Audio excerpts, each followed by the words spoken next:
I just think traditional Chinese culture or traditional Chinese philosophy is much more inclusive that way, is that you don't have to pick one philosophy. You can sort of create a blend of them, and that's Susher probably is the preeminent example of that. 况吾与子渔樵于江渚之上，侣鱼虾而友麋鹿，驾一叶之扁舟，举匏樽以相属。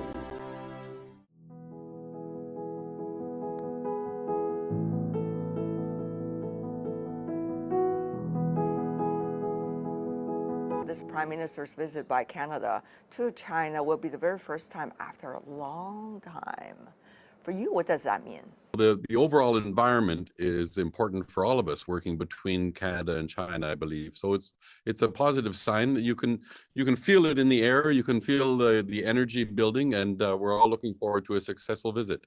There will always be competition between peoples and between countries, and a lot of that is healthy. That's how we develop as humanity, through that cooperation and competition as well.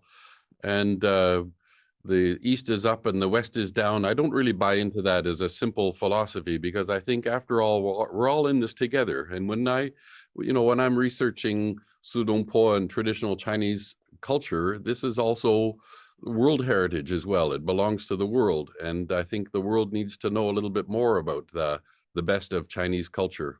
So many things going on today, and China, compared to the early stage of reform opening up, totally in a different place vis-a-vis the rest of the world. How do you understand the circumstances of change? The core of Chinese society and Chinese culture is extremely stable, of course. Obviously, there have been huge ups and downs and huge disruptions through Chinese history, but Chinese culture has survived through all of it. That's one of the fascinating things for me as a non-Chinese person. If we come from the English world, trying to read something in English 500, 600 years ago, Shakespeare is really only 400 and some years ago. It's almost unintelligible now. It's very difficult to understand Shakespeare.